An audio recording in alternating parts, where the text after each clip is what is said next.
오늘은 시편 130편이에요. 시편 130편은 성전에 올라가면서 부르는 노래예요. 여러분은 성전에 오실 때 예배 드리려고 오시면서 어떤 마음으로 무엇을 기대하며 오셨나요? 근데 시편 130편을 보면 거기에 기대하는 그 내용을 보면 하나님 나의 부르짖음에 응답하여 주세요. 그리고 나의 모든 죄를 다 사하여 주시고 내가 저 깊은 그 물속에서 부르짖는 것 같은 이런 고통, 그리고 막 이렇게 다급한 우리의 마음을 하나님 좀 이렇게 깊이 들어주셔서 나의 신음을 하나님이 응답하여 주세요 하는 그런 내용이에요. 그러니까 기도에 응답해 달라는 거죠. 그래서 저는 오늘 제목을 새벽을 기다리는 내 영혼, 한번 따라해 보실까요? 새벽을 기다리는 내 영혼. 감사합니다. 여기서 우리의 영혼이 새벽을 기다린다. 그 아침, 이 새벽은 우리의 기도의 응답 혹은 하나님의 치료하심, 우리가 꿈꾸고 있는 그 비전이 이루어지는 것, 이것을 새벽이라고 할 때 그 하나님이 주시는 그 복을 기다리는 우리의 영혼, 바로 이런 마음으로 새벽을 기다리는 내 영혼이다, 이런 제목을 정해봤어요. 여기에 말씀 중에 특별히 1절 말씀 한번 같이 읽어보겠습니다. 시작. 여호와여, 내가 깊은 곳에서 주께 부르짖었나이다. 깊은 곳이라는 건 그 깊은 계곡일 수도 있는데, 시몬이라고 아주 깊은 물속 같은데, 마치 요나가 고기 뱃속에서 거기서 부르짖는 것처럼, 이건 고기 뱃속에 있어도 죽고 나가도 죽고 뭐 어떻게 거기는 살 길이 없고 방법이 없는 거예요. 딱 그냥 고통당하기 전에 빨리 죽는 게 그래도 바랄 수 있다면 그 바랄 수밖에 없는 그런 절망이 딱 거기가 고기 뱃속이잖아요. 그런 가운데서 그 시몬에서 부르짖어 기도하는데 절망이 바뀌어서 하나님께서 간증으로 그렇게 인생을 살도록 바꿔주시는 거예요. 기도하면 응답이 오는 겁니다. 그래서 성경을 보면 그렇게 다 나와 있어요. 기도하면 응답받는다고. 한번 여러분 성경 말씀 한번 찾아보실까요? 마태복음 21장 22절이에요. 자, 같이 한번 읽겠습니다. 시작. 너희가 기도할 때 무엇이든지 믿고 구하는 것은 다 받으리라 하시니라. 그러니까 다 믿고 기도하면 다 받아요. 여러분 요한복음 14장 14절도 한번 같이 보실까요? 요한복음 14장 14절이에요. 자, 같이 한번 읽겠습니다. 시작. 내 이름으로 무엇이든지 내게 구하면 내가 행하리라. 그러니까 기도하면 된다는 거예요? 안 된다는 거예요? 성경 말씀을 보니까 기도하면 다 된다는 얘기예요. 여러분 또 성경에 보면 이런 말씀도 있어요. 말하는 대로 되고 구하는 대로 된다. 그런데 그 내용이 마가복음 11장 23절 24절 보면 거기 그렇게 나와 있어요. 같이 한번 읽겠어요. 시작. 내가 진실로 너희에게 이르노니 누구든지 이 산더러 들려 바다에 던져지라 하며 그 말하는 것이 이루어질 줄 믿고 마음에 의심하지 아니하면 어떻게 돼요? 그대로 되리라. 24절 보세요. 그러므로 내가 너희에게 말하노니 무엇이든지 기도하고 구하는 것은 받은 줄로 믿으라. 그리하면 너희에게 그대로 되리라.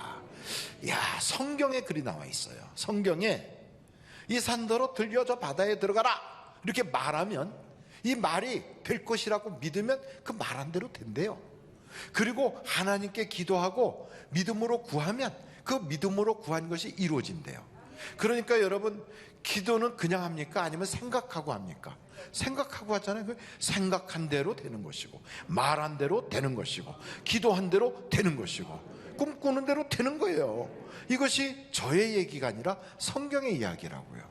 그런데 이런 성경의 말씀이 이게 그냥 다 이루어졌다면 우리가 그렇게 고민할 이유가 없잖아요.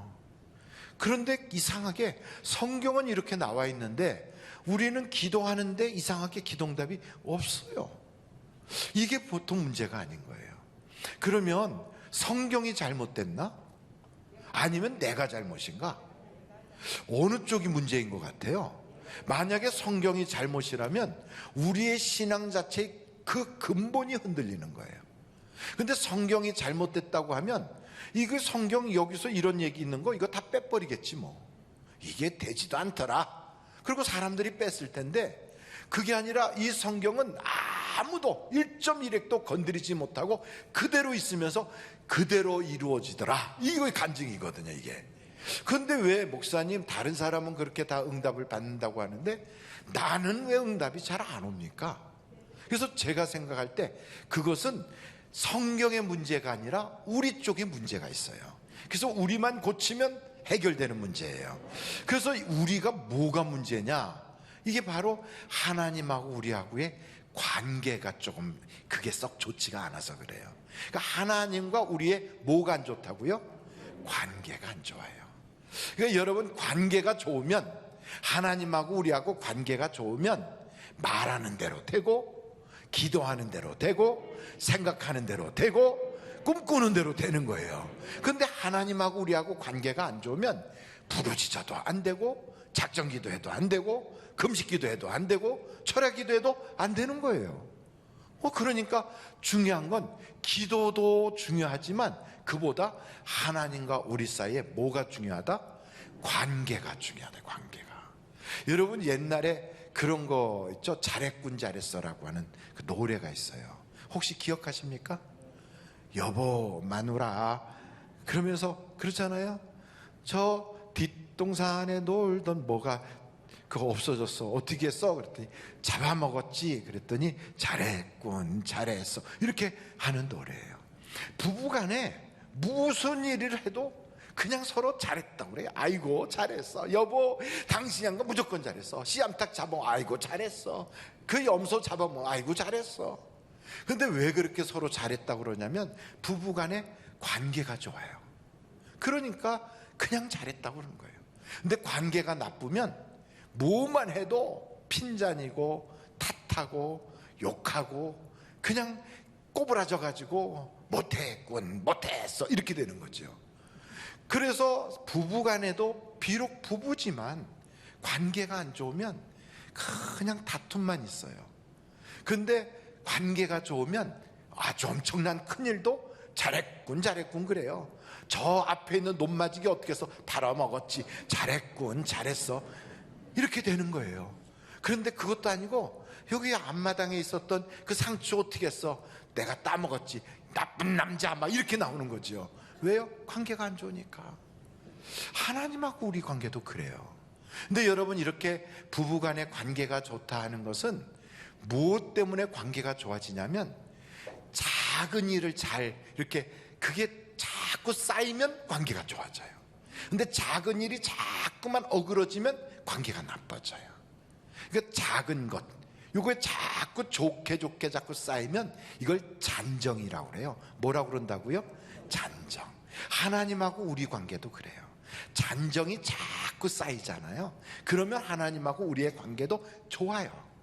근데 이 잔정이 자꾸 어긋나잖아요. 하나님하고 우리 관계가 아주 서로 입을 딱 다물고 말이 없어져요.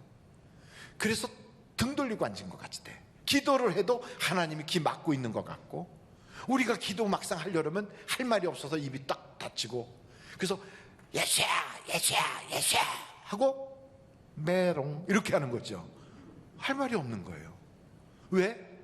너무 하나님하고 멀어져서. 이런 상태가 되면 하나님이 기도응답이 없는 거예요. 잔정은 목사님 어떻게 쌓아가나요? 그 잔정은 이제 먼저 두 가지가 돼야 돼요. 먼저 하나님하고 우리하고 어떤 관계냐 이거부터 잘 선정을 해야 돼요. 내가 어떤 지금 존재로 하나님께 여겨지고 있느냐. 그러고 나서 그 다음에 그것을 이제 하나씩 어떻게 풀어가야 되느냐 이렇게 우리가 생각해 볼 필요가 있어요. 우리는 하나님과의 관계를 생각할 때 하나님께서 사람을 세 가지 단계로 이렇게 보신다고요. 세상에 속한 사람, 육신에 속한 사람, 그리고 또 하나는 신령한 사람, 하늘에 속한 사람. 하나님이 우리를 구원해 주셨어. 영접하는 자 곧 그 이름을 믿는 자에겐 하나님의 자녀가 되는 권세를 주셨다고요. 그러면 우리가 자녀가 된 거예요. 아멘. 그런데 자녀가 됐음에도 불구하고 여전히 육신에 속한 자로 살아요. 쉽게 말하면 세상에 있는 사람이나 예수 믿는 사람이나 말은 예수 믿는 사람인데 변한 건 하나도 없어. 생각하는 것, 말하는 것, 행동하는 것이 전부 다 세상 거예요. 그냥 육신 냄새가 펄펄 나. 그래가지고 이 육신에서 나오는 그런 욕심, 미움, 시기 질투, 그냥 이런 게 그냥 막 나오고, 교회 같이 다니면서도 세상적인 가치관으로 그냥 교인들을 다 평가하고, 그냥 이렇게 속을 딱 열어보면 그 속에는 세상 이렇게 돼 있어요.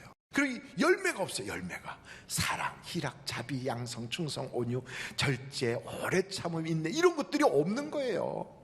그래서 여러분, 그 행동에 성령의 열매가 없으면 이 사람이 누구다? 육신에 속한 사람이에요. 그 육신에 속한 사람은 하나님께서 이렇게 뭔가 주시려고 그래도 막 쥐씨옵소서 막 이래도요, 하나님이 이렇게 쳐다보는 거예요. 변해야 되겠다, 회개해야 되겠다. 여러분, 그래서 하나님께서는 회개시키려고 때로는 고난도 주시고 막 이렇게 해요. 그래서 우리에게 이런저런 문제가 찾아왔다 그러면 어떤 사람은 그 문제로 인해서 더 하나님께 매달리게 되고, 그러다 보면 자기의 삶이 변화하는 거예요. 하나님은 우리가 이렇게 변화되기를 원하시는 거지요. 그러니까 우리 속에 착한 일을 시작하신 그리스도께서 우리가 예수 그리스도의 날까지 자꾸 성숙해지고 진보가 나타나기를 원하신단 말이에요. 그러니까 여러분, 우리는 이런 육신에 속했던 그런 모든 것이 싹 빠져나가야 돼요. 그러고 나서 어떻게 돼야 되냐? 세 번째 단계가 신령한 사람, 하늘에 속한 사람이에요. 골로새서를 한번 찾아보겠어요? 3장 16절이에요 보세요. 그리스도의 말씀이 너희 속에 어떻게 하다고요? 풍성히 거해요. 이 사람 속에는 세상 것이 들어있는 게 아니라 말씀이 들어있어요. 말씀이, 모든 그리스도의 말씀이 풍성히 들어있어요. 너희 모든 지혜로 피차 가르치며. 그래서 그 사람하고 만나면 서로 받은 은혜를 나눠요. 막 권면하고 시와 찬송과 신령한 노래를 부르며 감사하는 마음으로 하나님을 찬양하고. 그래서 사는 모습을 딱 보면 그 속을 보잖아요. 그 중심을 볼 때 하나님이 이렇게 보면 말씀대로 살려고 막 애쓰는 모습이 나타나는 거예요. 그게 신령하구나, 너는 하늘에 속한 자구나, 이렇게 되는 거예요. 여러분, 그래서 하나님과 우리 사이 관계가 좋은 사람, 응답이 팍팍 오는 사람은 어떤 모양으로 관계가 되냐면 요한복음 15장 7절이에요 요한복음 15장 7절 우리 같이 한번 읽겠어요. 시작. 너희가 내 안에 거하고 내 말이 너희 안에 거하면 무엇이든지 원하는 대로 구하라. 그리하면 이루리라. 그러니까 여러분, 기도 자체도 중요해요. 기도하면 분명히 응답이 오게 돼 있어요. 그런데 왜 내 기도에 응답이 없느냐? 관계가 안 좋다고 그랬어요. 근데 그 관계는 어떻게 해야 되느냐? 우리가 예수님 안에 있고, 그리고 우리 속에는 예수님의 말씀이 들어와 있으면 우리가 기도할 때 그 기도가 딱 응답이 오는 거예요. 그러니까 주님이 우리 속을 이렇게 봤더니 이 속이 그냥 세상의 더러운 지저분한 것으로, 썩을 것으로만 꽉 차 있으면 이거 청소해야 되지 않을까? 이렇게 말씀하시는 거예요. 근데 우리 속을 딱 열어봤더니 하나님의 보석 같은, 주옥 같은 말씀이 우리 속에 꽉 차 있는 거예요. 그래서 말씀으로 조그만한 거예요.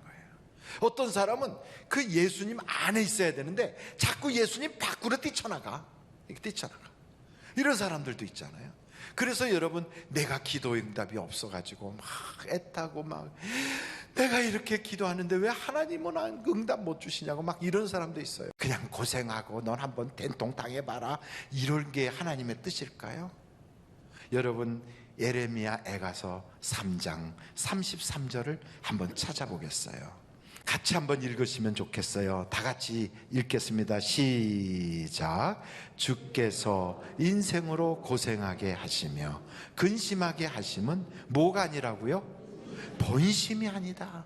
그러니까 우리가 그렇게 고생하고 병 때문에 힘들어하고 돈 때문에 어려워하고 사람들 때문에 쳐가지고 막 그렇게 고민하고 이런 걸 보는 건 우리 하나님의 본심이 아니에요. 본심이. 우리 하나님은 우리가 행복하길 원하는 거예요. 그런데 여러분, 그냥 그런 상태로 육신만 편하고 행복하면 뭐 하겠어요? 우리 속에 있는 영혼이 죽어버리면 소용없는 것. 우리가 그런 거 경험하잖아요. 교회 와가지고 그냥 예수 안 믿다가 교회 이렇게 오잖아요. 아니면 오랫동안 쉬었다가 교회 오면 예배 드리는 그 도중에 그냥 나도 모르게 눈물이 그냥 막 쏟아져. 슬픈 게 아니고 왜 우는지도 몰라. 그냥 울어요. 자꾸 눈물이 자꾸 나. 왜 이렇게 눈물이 나는지 몰라. 이러면서 자꾸 눈물을 닦아요. 왜 그런 줄 아십니까? 우리 속에 있는 그 영혼이 그동안 말을 못했어요. 말을 해도 육체로 꽉 싸매가지고 이 속에서 외치는 영혼의 소리가 안 들려. 마치 그 깊은 물속 심원에서 막 외쳐도 그 소리가 안 들려서 사람들이 잘 못 듣는 것처럼 다급한데 소리가 안 들리니까. 그러다가 교회 딱 오면은 이 속에 있는 영혼이 살았다 그러면서 눈물이 막 쏟아지는 거예요. 하나님께서 손을 쫙 뻗어서 딱 잡아주는 순간, 마치 그냥 물에서 나와보려고 호적호적 하는데 누군가가 자기를 딱 붙잡는 순간 살았다 막 이러는 것처럼 그때 비로소 살았구나 하고 눈물이 쏟아져. 야, 이게 얼마나 큰 은혜입니까? 이런 은혜를 딱 받는 순간 우리가 그러잖아요. 야, 나는 하나님한테 은혜 받았어. 여러분, 그럼 한번 여쭤볼게요. 그렇게 은혜 받고 그렇게 변화하고 그렇게 구원받고 성령 체험하고 눈물 콧물 흘리면서 회개했던 그게 언제적 이야기입니까? 여러분의 생애에 그게 언제 그런 일이 있었습니까? 만약에 그게 5년 전 얘기고 10년 전 얘기고 나 예수 믿을 때 그게 몇 년도더라 1900 이렇게 나가기 시작하면 그분은 큰일 난 거예요. 하나님하고 관계가 너무너무 멀어진 거예요. 베드로가 그러잖아요. 우리 주님이 수건 딱 두르고 세숫대야 갖다 놓고 발을 씻겨주기 시작하니까 아이고 주님 무슨 말씀이에요? 아니 이게 말이 됩니까? 제가 주님의 발을 씻겨드려야지 어떻게 예수님이 내 발을 씻깁니까? 그때 예수님이 그렇잖아요. 베드로야, 내가 내 발을 씻기지 아니하면 너하고 나하고는 상관이 없어. 그 말이 뭐예요? 관계가 끊어지는 거야. 아이고 그래요? 그렇다면 나를 전체를 좀 씻겨주세요. 아니야, 너는 이미 목욕했잖아. 그 말이 뭐예요? 너는 이미 예수 믿고 구원받았잖아. 너는 이미 너는 구원받은 자야. 목욕한 자야. 그러나 목욕한 자라 할지라도 우리의 죄가 붙어있는 더러운 것은 씻어야지. 그래서 예수님이 내가 씻겨줘야 된다. 우리는 그래서 주님 앞에 날마다 내 죄를 고백하면서 하나님 말씀대로 못 살았어요. 욕심에 끌려 잘못 살았어요. 이런 말씀대로 살아서 내가 신령한 사람, 하늘에 속한 사람이 되기를 원했는데 그렇게 못했어요 하고 주님께 내놓을 때마다 하나님의 아들 예수 그리스도의 그 피로 우리를 싹 씻어주신다 이 말이에요. 그래서 성경은 말합니다. 날마다 내가 죽노라. 여러분은 날마다 주님의 십자가 앞에 여러분의 정과 욕심을 못 받고 있습니까? 날마다 예수의 피로 씻김 받고 있습니까? 씻고 또 씻고 또 씻어 깨끗하게. 우리는 남을 정죄할 수 있는 그러한 우리 여유도 없어요. 우리는 그럴 만한 자격도 없어요. 다른 사람 뭐 어떻고 누구 어떻고 그런 얘기, 비판, 판단, 정죄 우리에게는 어울리지 않아요. 왜냐하면 죄 없는 사람이 없으니까. 오늘 여기 성경을 보세요. 여러분 이 본문 말씀을 보면 거기에 3절에 이렇게 나와 있잖아요. 자, 같이 한번 읽겠습니다. 시작. 여호와여, 주께서 죄악을 지켜보실진대 주여 누가 서리이까. 그러니까 우리 죄를 이렇게 쳐다보면 주님 앞에 설 자가 아무도 없다 이 말이에요. 죄인이니까. 그런 주제에 뭘 남은 어떻고 누구는 어떻고 그럽니까? 그러니 우리나라 속담에도 그렇잖아요. 뭐 묻은 게 뭐 묻은 거라도 욕한다고. 다 똑같은 거거든요. 그걸 보고 뭐라고 하냐면 피장파장 50보 100보 그러는 거예요. 그런데 여러분, 이런 상태에서 남 욕할 거 없거든. 그런데 이 죄의 문제가 해결돼야 되잖아요. 더러운 그릇에는 하나님이 응답을 안 주시거든. 그럼 어떻게 해야 돼요? 이걸 지우려고 내가 그냥 그 세상에 좋은 비누로 씻어야 됩니까? 잿물로 막 나를 다 씻어내야 됩니까? 소용없어요. 고행을 해도 안 되고, 무소유를 주장해도 안 되고, 무슨 온갖 세상 서적으로 나를 깨끗하게 해보려고 해도 안 되고, 우리의 모든 죄를 씻을 수 있는 분은 하나님밖에는 없어요. 그래서 거기 4절에 이렇게 나와 있잖아요. 본문 말씀 4절을 보세요. 다 같이 읽어보실까요? 시작. 그러나 사유하심이, 여기 사유하심이라는 건 용서하심이에요. 사유하심이 누구에게 있다고요? 주께 있으면 주를 경외하게 하심이니이다. 하나님만이 용서해 줄 수 있어요. 그러니까 여러분, 우리가 주님 앞에 내 죄를 놓고 고백할 때마다 주님이 쫙 씻어주는 거예요. 이렇게 씻어주고 또 씻겨주고 또 씻겨주다 보면 그러는 사이에 나도 모르게 이게 쓱 성장하는 거예요. 콩나물에다가 물 주고 또 물 주고 물 주면 물은 쭉쭉 빠져나가는 것 같아요. 목사님, 나는 이렇게 날마다 회개해도 또 넘어지고 또 넘어지고 또 넘어져요. 아니에요. 그러는 사이에 콩나물은 자라듯이 우리의 심령이 자라고 또 자라고 또 변하는 거예요. 이렇게 자라다 보면 어느 순간인가 나도 모르게 성령의 열매를 맺고 있거든요. 그때 하나님이 우리에게 기적을 주시는 거예요. 그래서 여기 보면 성경의 이사야서를 한번 보세요. 38장, 이사야 38장 17절이에요. 같이 한번 읽도록 합니다. 시작.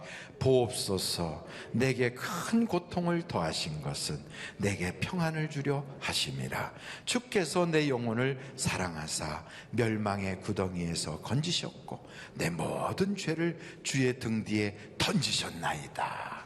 그 주의 등 뒤로 죄를 이제 주님이 안 보시겠다고 확 집어 던져놓고 나니까 여기 보세요. 멸망의 구덩이에서 나를 건지시고, 그리고 나에게 큰 고통 대신에 이제는 평안을 주시더라고요. 평안을. 여러분, 응답받는 것 참 중요하고 부르짖는 기도도 참 중요하지만 하나님이 우리에게 원하시는 게 있다면 우리의 변화예요. 변화. 내가 변화하면 변화한 만큼 주의 역사가 있게 되는 거예요. 주님은 나에게 본심은 뭐예요? 내가 행복하길 원하고, 내가 기뻐하길 원하고, 내가 잘 되길 원해. 그런데 주님이 줄 수가 없어. 주면 어떻게 돼요? 주면 우리가 망가지거든. 여러분, 그 돈을 관리할 능력이 안 되는 자녀에게 돈 많이 주면 애가 망가지잖아요. 그 똑같아요. 우리한테 주님이 줘봤다고, 없는 사람에게 돈 줘봤더니 그 돈 때문에 걱정해. 그리고 죄죠. 그리고 자식 없는 사람한테 자식 줬더니 자식이 우상이 돼가지고, 그래가지고 그냥 자식 그거 걱정하고 염려하느라고 그냥 그 하나님이 주신 축복을 제대로 누리지 못하고 걱정 염려로 바꾸더라고요. 사업을 줬더니 사업 일거리를 줬다고 그냥 처음엔 좋아하더니 좀 지나니까 그냥 그 사업이 그에게는 근심과 걱정으로 바뀌는 거예요. 하나님이 주신 선물, 하나님이 주신 축복을 모두 다 염려, 걱정, 근심, 우상으로 다 바꿔요. 하나님이 이렇게 보니까 감당할 능력이 안 되니까 주고 싶어도 못 주는 거예요. 그래서 우리한테 그래요. 변화해야 돼. 너 성숙해져야 되겠다. 너 더 커져야 되겠어. 이제는 세상에 속한 자가 아니고 육신에 속한 자가 아니라 하늘에 속한 자가 되자. 물질 주면 물질에 폭 빠져버리고, 사업 주면 사업에 폭 빠져버리고, 가정 주면 가정에 폭 빠져서 하나님도 안 찾고 예배도 잊어버리고 그냥 다 잊어버리는 거예요. 그렇게 돼서야 되겠어요? 하나님이 딱 주시면 그거 놓고 더 하나님께 영광 올리고 관리할 수 있는 능력, 변한 사람이죠. 그래서 우리 주님은 나는 너희가 행복하기를 원해 하는 그 마음을 우리가 안다면, 주여 성령을 주셔서 내가 이번에 더 빨리 성장하게 하시고 더 성숙해지게 하시고, 날마다 나의 육신의 정욕과 나의 이 세상적인 욕심을 십자가에 못 박아버리게 하시고 하나님이 기뻐하는 모습으로 달라지게, 변화하게, 성장하게 주여 도와주세요. 이렇게 될 때 여러분의 인생에는 정말 꿈꾸는 것 같은 일이 현실이 되는 거예요. 저는 우리 하늘비전교회 모든 성도들이 그와 같은 응답받은 간증이 꼬리에 꼬리를 무는 축복의 연속적인 그러한 스토리가 이어지는 우리 하늘비전교회가 되기를 주님의 이름으로 축원합니다.